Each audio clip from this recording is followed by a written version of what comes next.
Dust to dust, that's what they say. But what if the dust is more than just the end? What if it's the beginning, the very essence of creation itself? But my beginning, pure raw creation. Imagine the hands of a divine artist, molding and shaping with intention and care. Each curve, each line, a testament to the power of creation.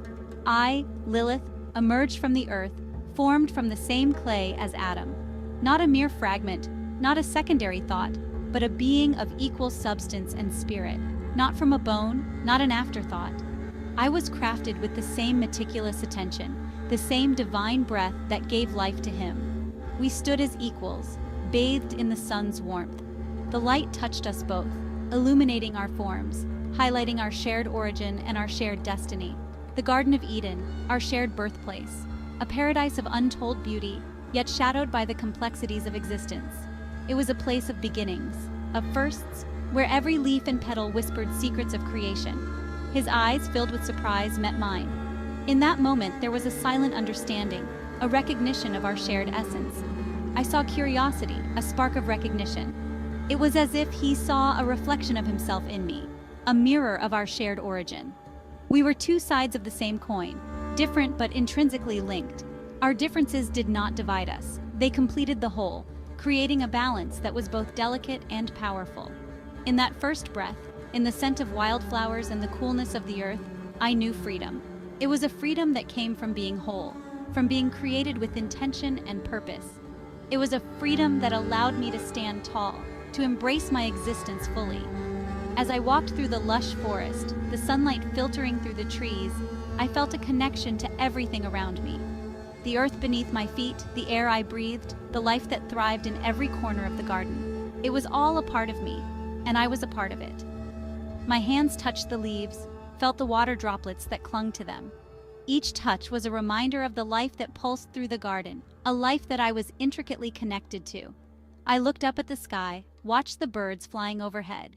Their freedom mirrored my own, a freedom that was born from the same source, the same divine breath that had given me life. Standing at the edge of a cliff, the wind blowing through my hair, I felt the vastness of the world around me. It was a world that I was a part of, a world that I had been created to explore, to understand, to cherish. And in that moment, with the wind in my hair and the world at my feet, I smiled. My eyes filled with determination. I knew that my journey was just beginning. I was not an afterthought, not a secondary creation. I was Lilith, forged from dust, not rib, and my story was just beginning. Paradise, they called it. A place where dreams were supposed to flourish, where every soul could find peace and harmony. But what is paradise, if it is built on the foundations of inequality? What is paradise if it is nothing more than a gilded cage, trapping those who yearn for freedom and equality? But paradise without equality is just a gilded cage, a beautiful prison where the bars are made of gold. But they are bars nonetheless. They shine and glimmer, distracting from the reality that they confine and restrict. In such a place, true happiness is an illusion, a mirage that fades upon closer inspection. Adam, emboldened by his perceived dominance, sought to control me. "Submit," he demanded. His words were not a request, but a command, laced with the arrogance of someone who believed himself superior. He saw himself as the ruler, the one who should be obeyed without question. His voice, once filled with wonder, now grated with entitlement. The same voice that once spoke of love and partnership now echoed with the harsh tones of ownership. I refused. I could not, would not submit to a life of subjugation. My spirit was too wild, too fierce to be tamed by anyone. My voice resonated with the strength of the earth itself. It was a voice that carried the weight of mountains, the depth of oceans, and the fury of storms. It was a voice that could not be silenced, no matter how hard he tried. It was a voice that spoke of freedom, of equality, of a world where no one was above another. "I am your equal," I declared, "not your shadow." My words were a declaration of independence, a statement of my worth.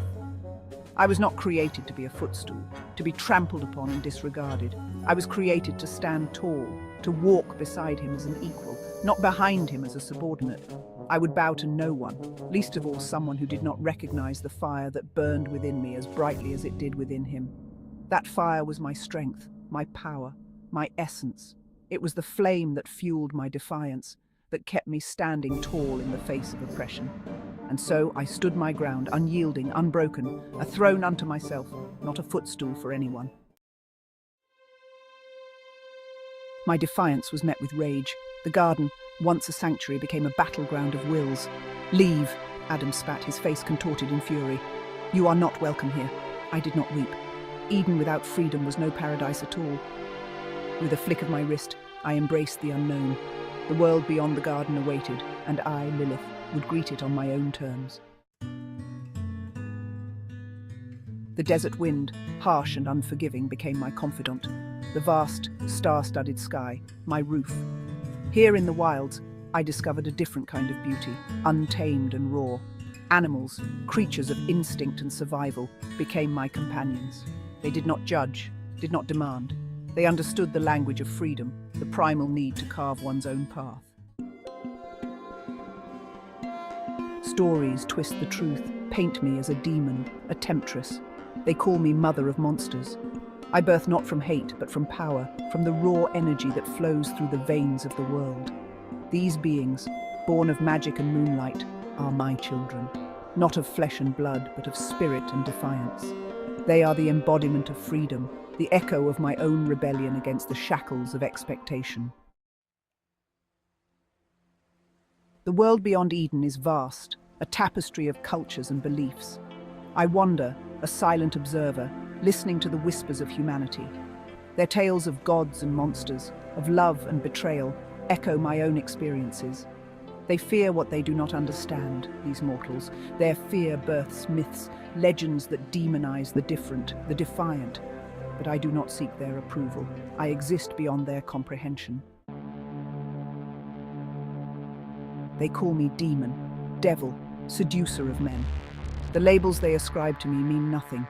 They are but reflections of their own fears, their own inability to comprehend a woman who refuses to be controlled. Yes, I am strong. Yes, I am independent. Yes, I embrace my power. These are not sins, but strengths. They are the essence of my being, the legacy I carve into the very fabric of existence. Centuries pass, a blink in the grand scheme of eternity. The world changes, evolves, but some things remain constant. The yearning for freedom, the fight against oppression, the refusal to be silenced. These are the fires that burn within me, inextinguishable and eternal. They are the source of my power, the reason for my existence. They are the legacy I will leave behind, a testament to the indomitable spirit of freedom. My story is not unique. It is a tale that has been told through the ages, a narrative that resonates with the hearts of those who dare to dream, to stand up, and to fight for what they believe in. It is echoed in the lives of countless others who dare to defy, to challenge, to forge their own paths. These are the individuals who refuse to be silenced, who stand tall in the face of adversity, and who inspire others to do the same. In every act of rebellion, there is a story waiting to be told. A story of courage, of resilience, and of an unyielding spirit that refuses to be broken. In every whisper of dissent, my spirit lives on. It is in these quiet moments of defiance that the seeds of change are sown and the foundations of a new legacy are built. I am the shadow in the night, the unseen force that moves through the darkness, guiding those who seek the light of truth and justice. The voice in the wind, the whisper that carries the hopes and dreams of those who long for a better world. It is a voice that cannot be silenced, no matter how hard the forces of oppression may try. The spark of defiance that ignites the flames of rebellion. It is a small, seemingly insignificant flicker that has the power to set the world ablaze with the fire of change. I am the reminder that freedom is not given, it is earned. It is fought for, with every ounce of strength and determination that one can muster. It is a battle that is waged in the hearts and minds of those who refuse to be shackled by the chains of conformity. Clawed from the clutches of conformity, freedom is a prize that is won through struggle and sacrifice. It is a testament to the indomitable human spirit and a legacy that is passed down from generation to generation. As we look to the past, we see the faces of those who have come before us, who have paved the way with their courage and their conviction. They are the giants upon whose shoulders we stand, and their legacy is our guiding light. Together, we are stronger. Together, we can achieve the impossible. It is through unity and solidarity that we find the strength to continue the fight, to carry the torch of freedom forward, and to build a future that is brighter and more just for all. The dawn of a new day is upon us, a day filled with promise and possibility. It is a day that we have fought for, and a day that we will continue to fight for, until the dream of freedom and justice for all is realized. Each act of defiance, each whisper of dissent, is a seed that we plant for the future. It is a seed that will grow into a mighty tree, a tree that will provide shelter and sustenance for generations to come. And so, the legacy unfolds. It is a legacy of hope, of courage, and of an unbreakable spirit. It is a legacy that lives on in each and every one of us. And it is a legacy that we must continue to nurture and protect. For as long as there are those who dare to dream, who dare to defy, and who dare to fight for what is right, the legacy will continue to unfold. And in that unfolding, we will find our true strength, our true purpose, and our true destiny. Remember my name. Whisper it in the shadows, shout it from the rooftops. I am Lilith, the first rebel, the mother of freedom. And my story, like all good stories, is far from over. The world is my canvas, and I, the artist. I will continue to paint my story, a tapestry of strength, defiance, and unwavering independence. And no force on heaven or earth can silence me. Daughter of the Titans, Hecate's origins. Hecate, a powerful goddess in Greek mythology, embodies mystery and magic. She is a figure who has fascinated scholars and enthusiasts for centuries, with her enigmatic presence and multifaceted nature. Unlike most Olympians, her parentage falls outside the line of Zeus. This distinction sets her apart from the more commonly known gods and goddesses of Mount Olympus. She is the daughter of the Titans Perses and Asteria. This lineage connects her to the ancient and powerful deities that predate the Olympian gods. This makes her a powerful figure, with ties to the old ways and primordial forces. Her influence extends beyond the newer pantheon, reaching back to the very roots of Greek mythology. She is often depicted with two torches or keys, symbolizing her role as a guide. These symbols represent her ability to navigate the boundaries between different realms and dimensions. She is a liminal figure, comfortable in the spaces between worlds. This unique position allows her to act as a mediator and protector, guiding souls through transitions. Hecate's origins are shrouded in ancient lore. Her story is woven into the fabric of early mythological traditions, making her one of the oldest deities in the Greek pantheon. Some accounts place her as a more benevolent figure in earlier myths. In these tales, she is seen as a guardian and helper, offering her protection to those in need. In these stories, she acts as a protector of women and children. Her nurturing nature is highlighted, showing a softer side to her otherwise formidable persona. She is also associated with childbirth and the nurturing aspects of nature. This connection to life and growth contrasts with her later associations with the underworld and magic. However, as her mythology evolved, so too did her connection to darker, more mysterious elements. Over time, she became more closely linked with witchcraft, ghosts, and the night. This duality is central to Hecate's character. She embodies both the light and the dark, the nurturing and the fearsome, making her a complex and multifaceted deity. She is not simply a goddess of darkness or light. Her essence encompasses both, reflecting the balance and tension between these opposing forces. She is a complex figure who embodies both. This complexity allows her to resonate with a wide range of people, from those seeking protection to those drawn to the mysteries of the night. This complexity is part of what makes her such a compelling and enduring figure in mythology and beyond.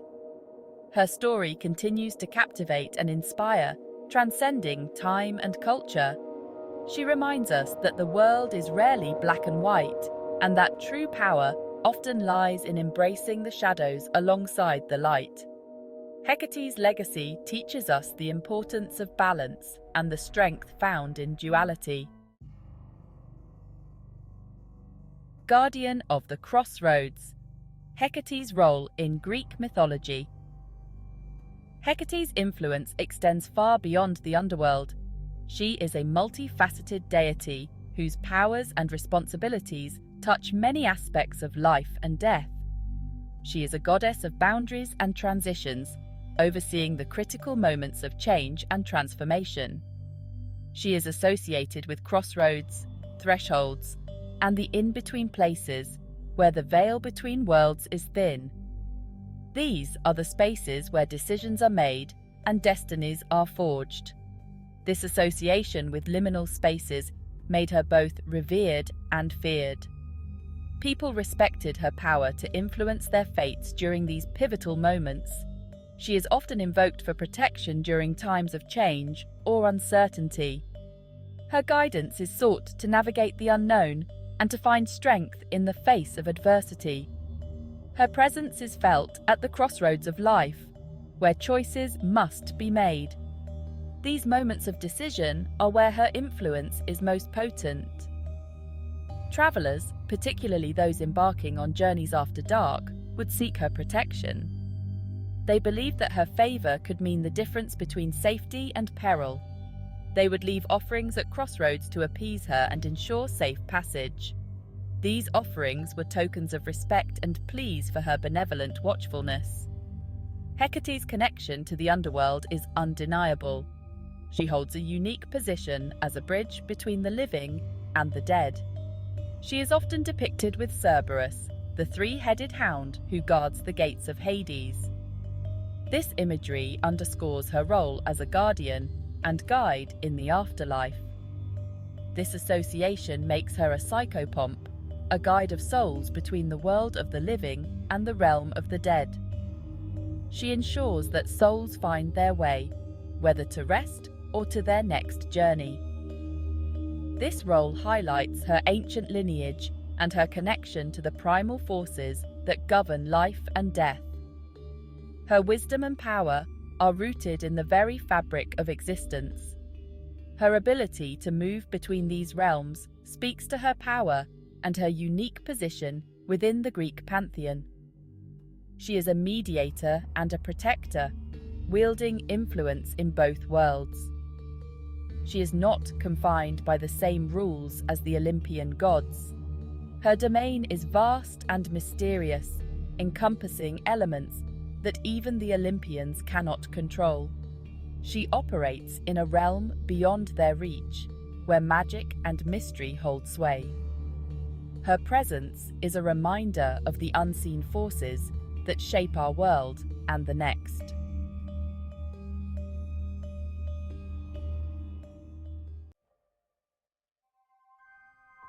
The Order of the Nine Angels doctrines present a complex and often unsettling cosmology, filled with arcane symbols and hidden meanings that challenge the very fabric of reality.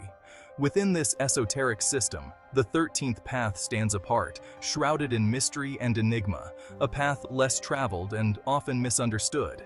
It is not a path of ascension or enlightenment, but rather a journey into the unknown, a descent into the depths of the human psyche. Instead, it is a descent into the abyss, a confrontation with the raw, untamed forces of the cosmos, where one must face their deepest fears and darkest desires. It is here, in this swirling vortex of chaotic energies, that we encounter Budsterga, a being of immense power and mystery. She is not a goddess in the traditional sense, but rather a manifestation of the unknown, a symbol of the hidden forces that govern our universe. She offers no salvation, no comforting embrace, only the stark reality of existence and the truths that lie beyond our comprehension. Instead, she embodies the hidden, often terrifying wisdom veiled from human understanding, a reminder of the vast, uncharted territories that lie within and beyond us. Budsterga is often depicted as an ethereal entity, her form shifting and swirling like smoke in the wind. She is a figure of mystery, an enigma that defies understanding. Her presence is like a whisper in the dark, a fleeting glimpse of something otherworldly. Her presence is said to be both alluring and terrifying. She draws you in with an almost magnetic pull, yet fills you with a sense of dread.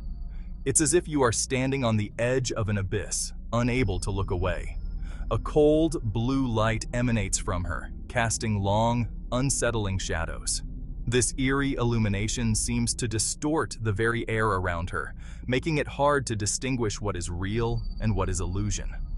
Those who have claimed to encounter her describe a feeling of profound unease, as if reality itself were warping and twisting around them. The world seems to bend and shift, leaving them questioning their own senses. Her voice, when she chooses to speak, is a low whisper that seems to seep into the listener's mind, bypassing the ears entirely. It is a sound that chills the soul, a whisper that carries the weight of ancient secrets and forgotten sorrows. Central to Budsterga's existence is her profound connection to the vortex that lies between causal and acausal spaces, a place where the boundaries of reality blur and intertwine. Imagine, if you will, our everyday reality as a grand tapestry, meticulously woven from the threads of cause and effect, each thread representing a moment, an action, a consequence. This intricate tapestry is what we perceive as the natural order of things, the seamless flow of time and events that shape our existence. But what lies beyond this beautifully woven tapestry? What mysteries await us at its frayed edges? What lurks in the spaces between the threads, in those dark gaps where the very laws of physics seem to break down and reality itself becomes uncertain? This is the realm of the acausal, a chaotic, untamed dimension where the familiar rules of our universe no longer apply, and chaos reigns supreme. Budsterga exists in the breach between these two contrasting realities, forever trapped between the known and the unknown, a guardian of the threshold, a being of both order and chaos. Section 4. The Allure of Forbidden Knowledge. Budsterga represents the allure and danger of forbidden knowledge. She is a keeper of secrets, a guardian of truths too dangerous for the human mind to comprehend. It is said that she possesses an understanding of the universe far beyond our own, a cosmic awareness that encompasses the totality of existence. This knowledge, however, comes at a terrible price. To gaze upon Budsterga's wisdom is to risk madness, to unravel the very fabric of one's being. Section 5. The Price of Wisdom. The pursuit of knowledge is a noble endeavor. It is through understanding that we make sense of the universe and our place within it. However, there are limits to what the human mind can safely comprehend. Budsterga embodies this cautionary tale. Her existence serves as a reminder that some truths are best left undisturbed. To seek her out is to court disaster, to invite chaos and madness into one's soul. Section 6. A Universe of Mysteries. The universe is vast and enigmatic. It is filled with wonders that continue to amaze and inspire us. Yet it also harbors mysteries that may forever remain beyond our grasp. Entities like Budsterga remind us of our own limitations. They urge us to approach the unknown with both curiosity and caution. For in the pursuit of knowledge, there is always the risk of discovering truths that can shatter our sanity. In the shadowy annals of the occult, whispers travel on the wind. They speak of Azanigan, the mother of all demons, a malevolent force entombed within our planet. Her name sends shivers down spines. Azanigan embodies chaos and destruction. Her origins are shrouded in mystery, yet her presence is felt within the Order of Nine Angles. They seek to usher in a new age of darkness. The Order of Nine Angles, or O9A, is not your typical satanic group. They are a radical and dangerous organization. Their ideology is a toxic blend of extreme beliefs. Imagine a world where Hitler's reign is celebrated, where the annihilation of entire races is seen as a path to utopia. This is the twisted worldview of the O9A. They believe in a cyclical view of history. They call it eonics. According to this belief, we are approaching the end of an era. An era they believe is defined by weakness and decay. They seek to hasten the arrival of the next eon, an eon they call the Imperium. The O9A believes this new era will be ruled by a new kind of human, a master race forged through violence and cruelty. They see themselves as the architects of this coming apocalypse. They are the bringers of darkness, the harbingers of a new world order built upon the ashes of civilization.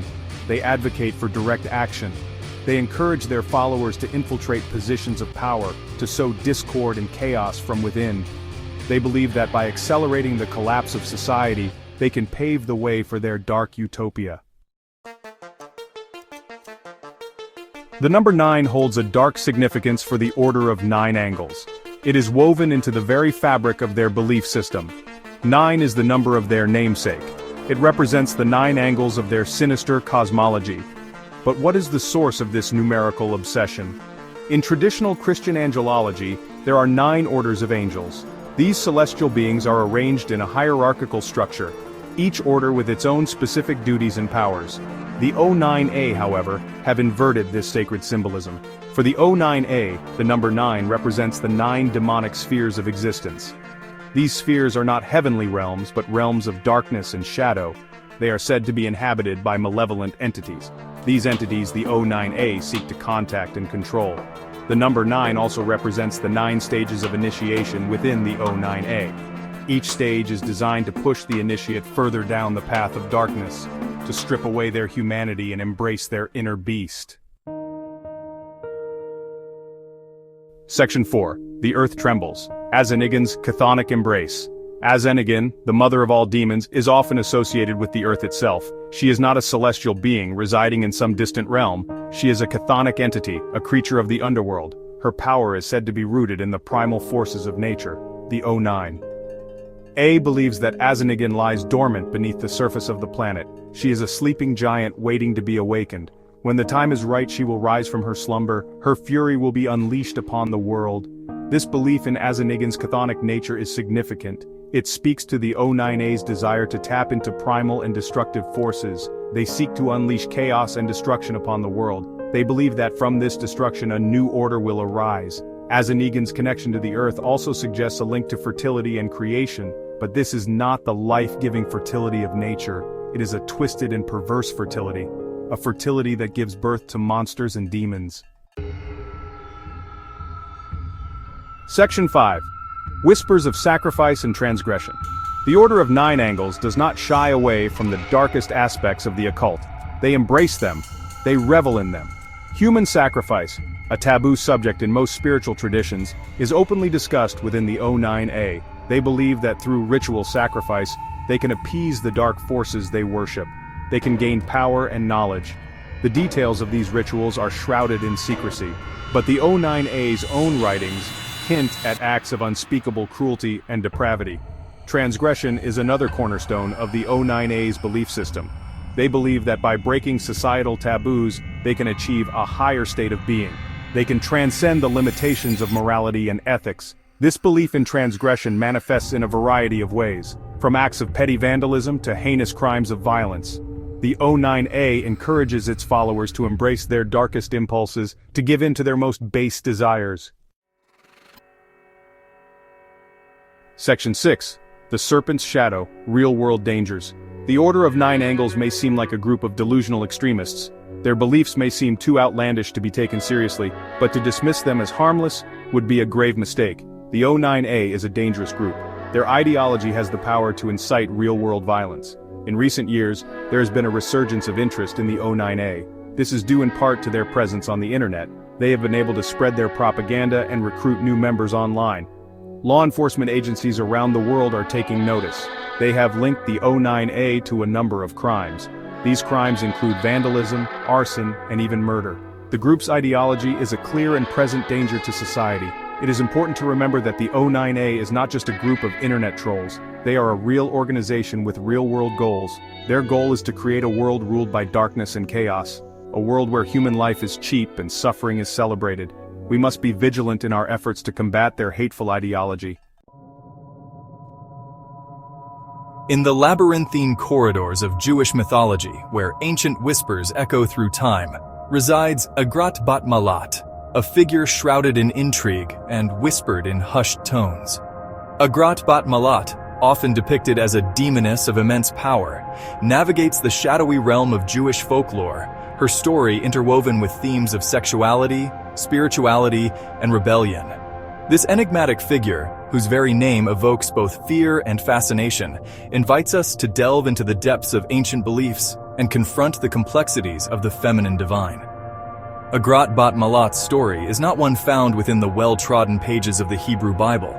Instead, her narrative emerges from the mystical and often esoteric texts of the Talmud and Kabbalah, where the veil between the physical and spiritual realms thins, revealing a world teeming with supernatural entities.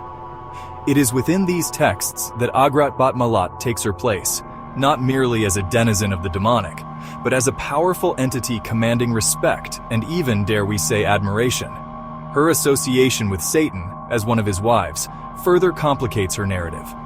This union, far from diminishing her power, elevates her to a position of authority within the demonic hierarchy.